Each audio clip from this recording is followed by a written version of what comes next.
you should always advocate for yourself and be a voice for yourself. You should never let what somebody else did ruin or run your life.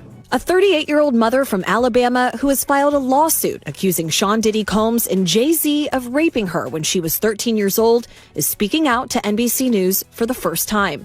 She asked us not to reveal her identity. What made you want to come forward and talk today? Because I think that I've been quiet long enough about what I've been through, and it's been hard enough to be quiet. But it's a chapter of my life that I'd like to close. An NBC News review of her account found inconsistencies with her allegations. She says that she went to the MTV Video Music Awards in 2000 to catch a glimpse of her favorite celebrities.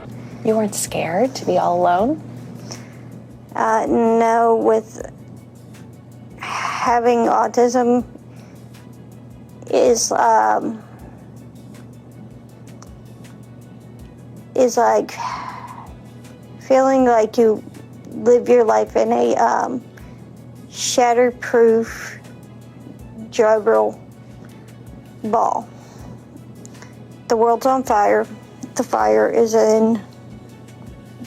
inside the ball with you, but there's no way for you to get out. In addition to having autism, the woman says she suffered a head injury. The night of the 2000s VMAs, she says a friend drove her from Rochester, New York to Manhattan, a more than 5-hour drive. Her attorney provided NBC News with the name of the friend who has since died. The woman says she spoke to Combs' limo driver, who offered her a ride to an after party. I stumbled upon Diddy's driver, who told me that I was exactly what Diddy was looking for. What did you think when he said that to you? I thought it meant that I was just pretty.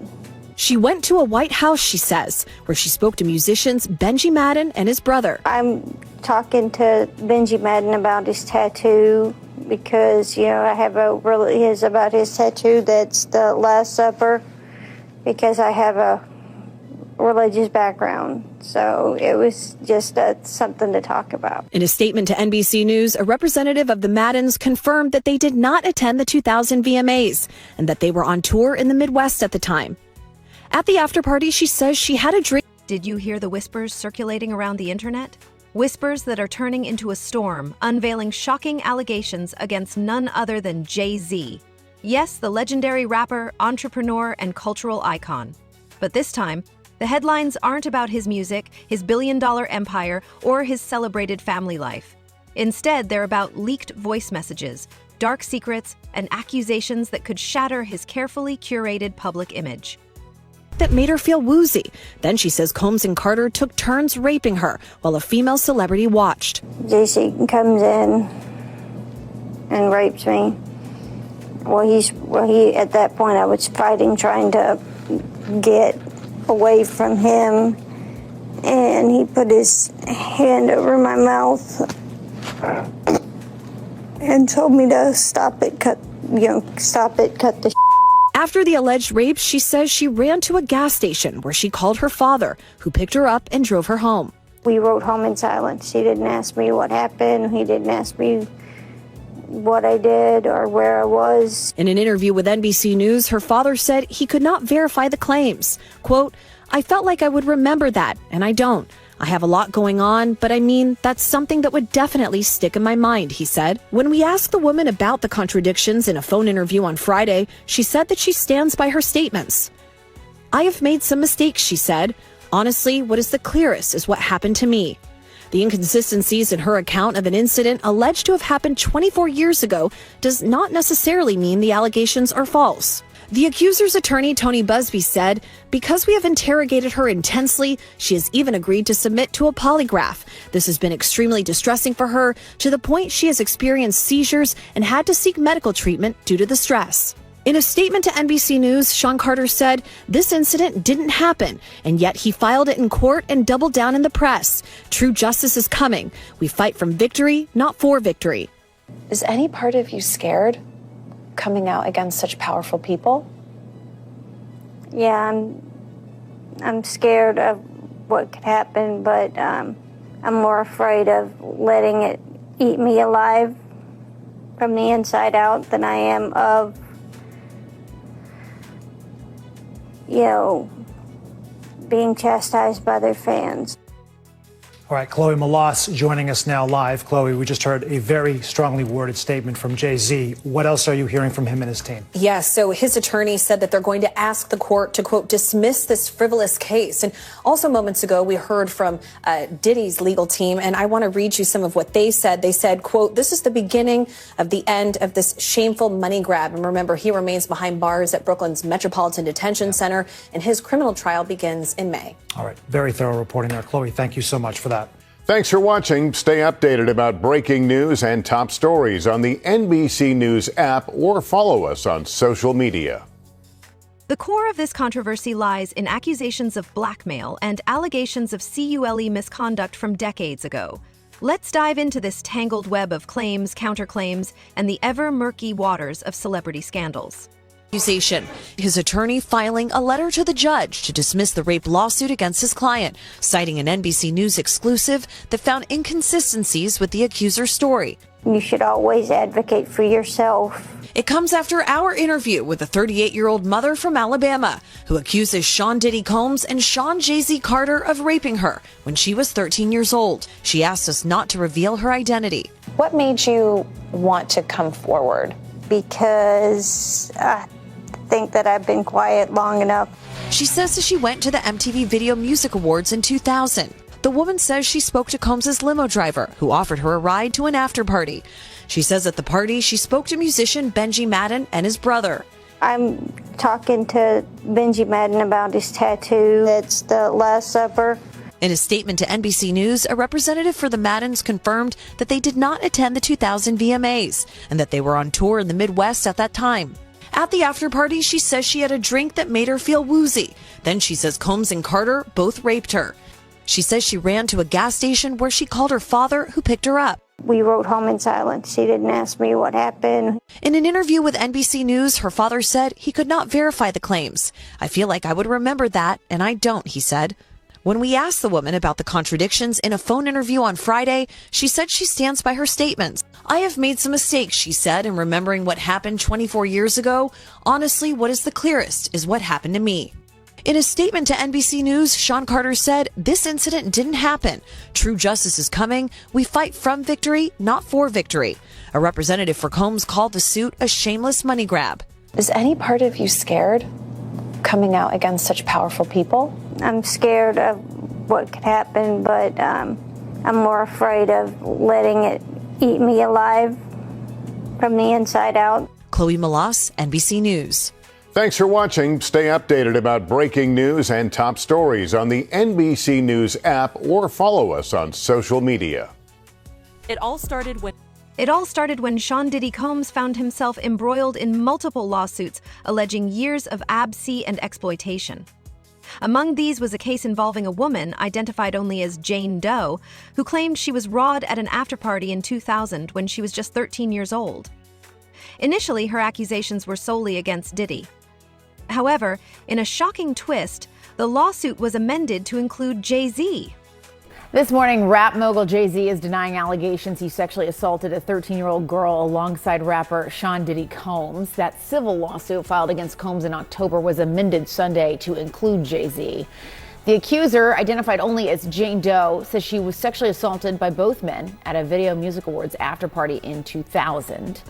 In a blistering statement, Jay-Z accuses Jane Doe's attorney of trying to blackmail him. He said further, quote, these allegations are so heinous in nature that I implore you to file a criminal complaint, not a civil one. Whomever would commit such a crime against a minor should be locked away. Would you not agree? He added, my only heartbreak is for my family. My wife and I will have to sit our children down, one of whom is at the age where her friends will see the press and ask questions about the nature of these claims and explain the cruelty and greed of people. Joining us now, Joey Jackson, CNN legal analyst and criminal defense attorney and former prosecutor. There's a lot to unpack here. Joey, I want to start with just the statement from Jay-Z, which is so forceful in its denial. I just read a teeny part of it. It's long, where he says that they should file a criminal complaint. Is that even possible at this point? So based on the allegations, Jessica, good morning, good to see morning. you. I think that it certainly could be. Why do I say that? Now, he, of course, is more than annoyed, would be an understatement. Yeah. He has a family and he has a lot to protect, including his brand. But to the extent that he's saying, hey, come after me criminally, that could be likely. Why do I say that? Because rape in New York, and what's alleged in this complaint, is forcible compulsion. What that means in English is that it's saying that he held her down, raped her, and that, of course, the allegation is that Mr. Combs did the same thing. And so if those facts are actually accurate, it would require an investigation by prosecutors. And if true, right, you could pursue it criminally. Now, with respect to the evidentiary value, yes, it happened 24 years ago, right, more than 24 years ago. But in the allegations, there's a few things. Number one, there's allegation that another celebrity was present at the time, right, in addition to other people. Number two, there's the claim by the victim, right, that she left, that she went and she was seen by a gas attendant who saw her in distress. Number three, that she phone called her dad, who showed up, the 13-year-old, and now removed her. So civil complaint, simply allegations, needs to be proven in a court of law. For a man who's been at the top of the game for decades, this wasn't just a dent in his reputation, it was an earthquake. But Jay-Z didn't stay silent. In a strongly worded statement, he labeled the accusations as idiotic and heinous in nature. He went further, accusing the accuser's attorney, Tony Busby, of orchestrating a blackmail attempt. Jay-Z claimed that Busby had sent his lawyer a letter demanding a financial settlement to keep the allegations private. Instead of bowing to pressure, Jay-Z took legal action, suing Busby for what he described as fraudulent and coercive behavior. But if true, it could rise to the level of criminality, and, we'll see what happens or if the DA looks and investigates. So what happens now? So what happens now is this is simply a civil complaint. And in a civil complaint, it goes through the technical legal process. Now, the distinction, Jessica, between civil and criminal, of course, is that civil is for monetary damages, right? The system can only reward you with money. There's allegations that this 13-year-old is suffering from post-traumatic stress disorder, suffered depression, etc. So now you go to fact-finding, right? Before that, just briefly, there was a demand letter sent. And a demand letter is a letter being sent by a lawyer saying, hey, I don't have to sue you. We can sit, we can mediate it. If we reach an agreement, it never sees the light of day. Jay-Z saying, I don't care about your demand letter. I look at it as blackmail. You want to sue me, sue me. You want to look at it criminally, look at it criminally. But it'll go through the fact-finding process. If a trial is necessary to determine the facts, that's what will happen. But it'll be deemed civil. No indication at this point as to whether or not any criminal investigation will ensue as a result of this. Yeah, and Jay-Z came back incredibly forcefully against these allegations and really singled out that attorney as well for being, I'm paraphrasing here, but greedy, saying he's out to get money, and calling that letter essentially blackmail. Yeah, and in addition to that, Jessica, also suing the attorney, saying he's intimidating him, harassing him, etc. Now, demand letters are not new. What lawyers do is they send them out as a matter of protocol and practice so that you can expedite the process. At the same time, there's certain ethical standards that you have to use, and you have to have a good faith factual belief that this is true. Now, you can argue this complaint was filed in October, right? Could have mentioned Jay-Z then. You didn't. Why? It was amended now to include him. Are the factual assertions true? Are they fact or fiction? Is it a money grab or not? All of that will be litigated in a court of law, but according to Jay-Z, this never happened, is pure fiction. It is a money grab, and he's fighting for his name, reputation, and certainly innocence and justice in his view, which is he didn't have anything to do with it. Yeah, and you touch on a point, too, that I wanted to ask you about, which was that this was an amendment to this already existing lawsuit. What are people to take away from that, the fact that they're coming back and adding to this now with this specific name? Yeah, Jessica, so it depends. That's also common. You could amend lawsuits, right, as a matter of course, and you do, to include certain factual allegations. The interesting thing to me in terms of your question and the takeaway, if you had this information about Jay-Z, It happened allegedly in September of 2000. Why not include it in the original complaint? What happened between October and now that necessitated you putting in, and it's a question of credibility. Was he celebrity A, right, as was noted in the October complaint? Is this pure fiction? And what's interesting in the complaint is he really, that is the lawyer, tries to tie Jay-Z to Mr. Combs in so many ways, right? Birds of a feather is the art. In his own words, Jay-Z declared, "You have made a terrible error in judgment, thinking that all celebrities are the same. I'm not from your moral world. I'm a young man who made it out of the projects of Brooklyn." This fiery rhetoric is typical of Jay-Z, a man who built his empire by defying odds and staying true to his roots. Tonight, Jay-Z's attorney, Alex Spiro, is pushing to get a judge to dismiss the rape lawsuit against his client, citing an NBC News exclusive that found inconsistencies with the accuser's account. We expect Mr. Carter to be fully cleared of all of this in the coming days.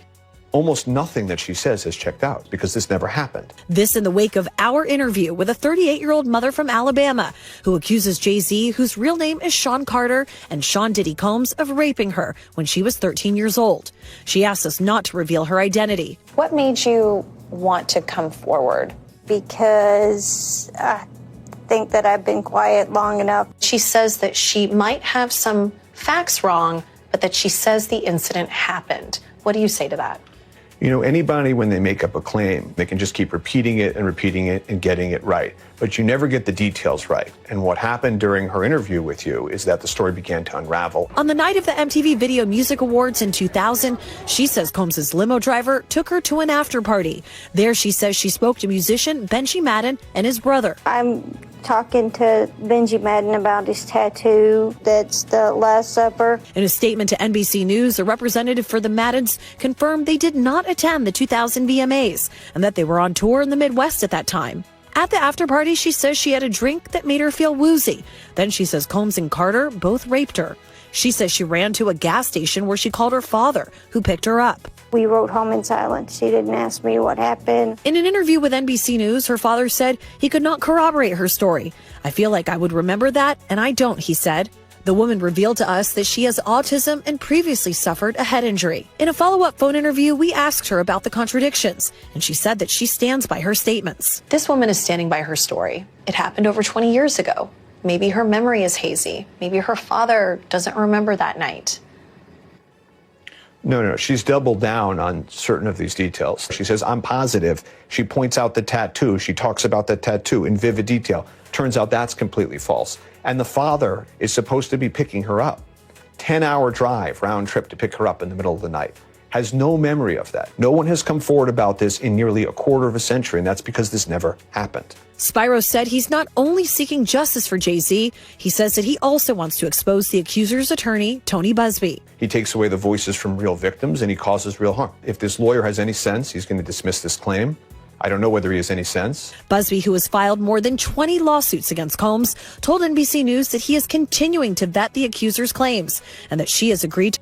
But let's not forget the bigger picture here, the original allegations. If true, they are deeply disturbing.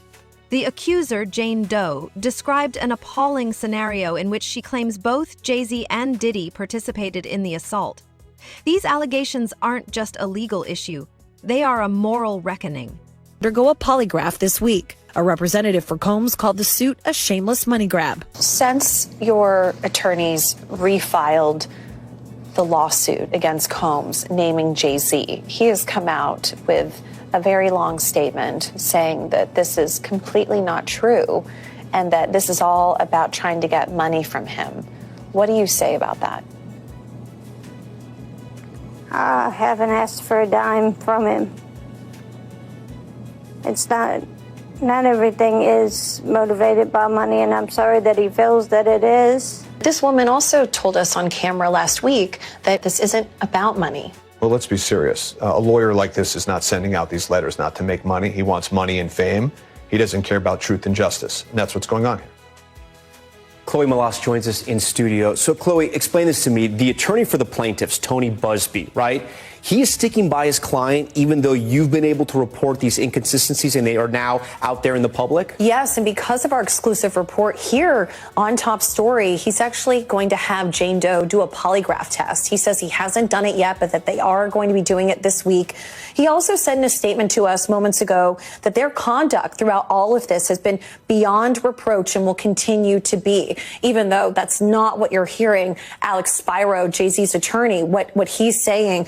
Also, I just want to show you, Jay-Z's team created a timeline. Obviously, even though this took place allegedly 24 years ago, right? They are saying that there is just no way that he could have been at the VMAs. He's on camera there until the end of the VMAs, which ended right after 11, and that there are photographs of him at the Lotus Club in Manhattan, and they say he was there till 3 a.m. and then he went to the music studio. So again, they are adamant that he was not at that party. That he was not at any sort of after party. I do want to ask you this. What is Jay-Z's sort of legal team strategy in describing the relationship between Diddy and Jay-Z? Because there are a ton of photos of them over the years, obviously before these allegations came out. And this civil suit, Tom, originally just named Combs, and then it was amended last weekend to include Jay-Z.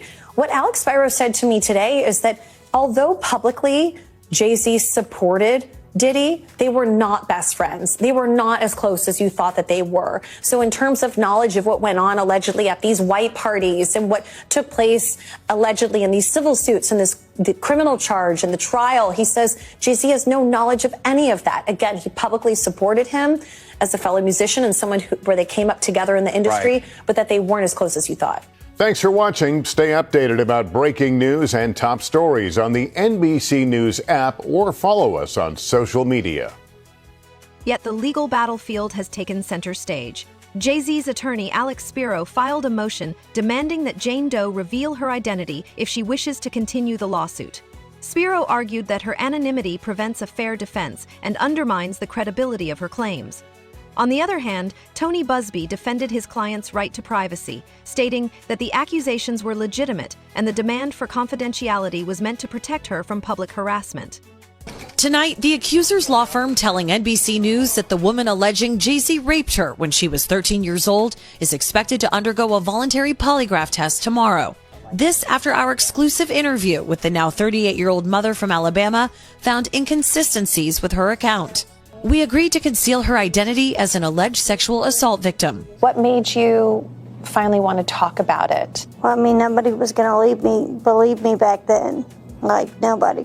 In the wake of our reporting, Jay-Z's attorney, Alex Spiro, is pushing a judge to dismiss the accuser's lawsuit. We expect Mr. Carter to be fully cleared of all of this in the coming days.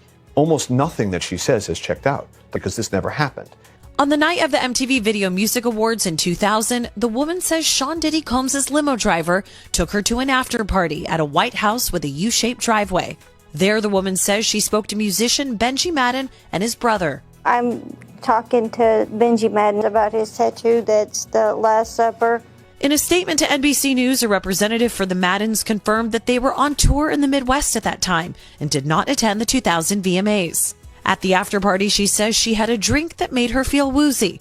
Then she says Combs and Carter both raped her. She says she ran to a gas station where she called her father, who drove more than 5 hours to pick her up. We rode home in silence. She didn't ask me what happened. In an interview with NBC News, her father said he could not corroborate her story. I feel like I would remember that, and I don't, he said. A representative for Carter told NBC News that Jay-Z never attended a house party after the VMAs.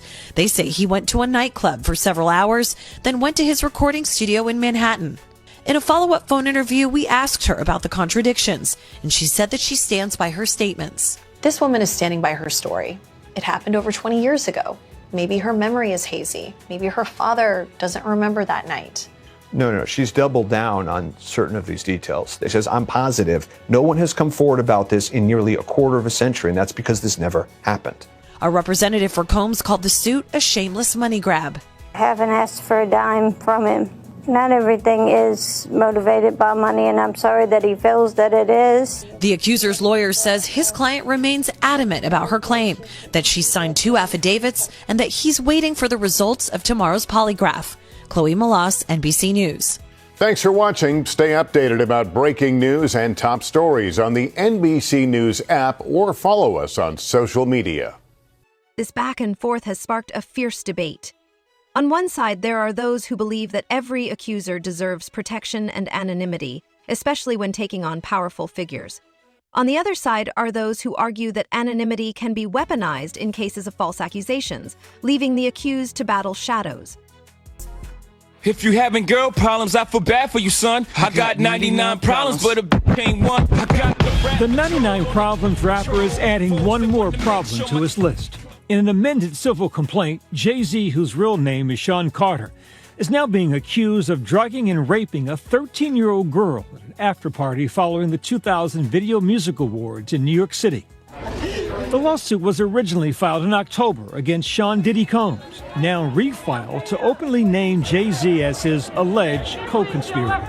Combs is currently behind bars pending trial on federal charges including sex trafficking. For Jay-Z, this presents a very difficult situation because unlike Sean Combs, Jay-Z doesn't have the opportunity to say that he's being charged criminally and that this civil case should be paused. Instead, this case could go forward and he would have to sit for depositions, argue, defend, show where his whereabouts were, and the light of day could be very damaging to him both in the court of law and the court of public opinion. Jay-Z has been famously married to Beyonce for 16 years. They have 3 children together. Today, Jay-Z denying all allegations, saying in part, "My only heartbreak is for my family," adding, "These allegations are so heinous in nature that I implore you to file a criminal complaint, not a civil one.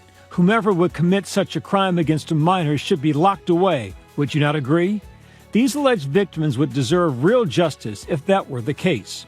His attorneys quickly taking his rebuttal to court, filing a motion to deny the accuser's request to remain anonymous or dismiss the lawsuit, calling it a cynical and calculated campaign to force payment of an exorbitant sum of money. There are a number of reasons as to why a defendant would ask that a plaintiff be named in a civil lawsuit such as this. They may simply say that getting the name and the time and place of when something occurred would better allow them to prepare for a defense. The other, probably less benign reason is oftentimes when someone is accused of a crime like this, the accuser doesn't want to be named, and if they are forced to be named, we have seen certain people decide to drop the lawsuit altogether. So it could be a tactic to try to get the lawsuit dropped. The wall of silence has now been broken, and victims are coming forward. This recent revelation stems from one of at least 7 civil lawsuits against Sean Combs filed in October by attorney Tony Busby, all of which allege Combs sexually abused dozens of victims for over 2 decades. What shocked me most was that it was going on openly in front of other people that you would know who didn't do anything to stop it. Busby, a prominent Houston lawyer, is no stranger to going against powerful entities.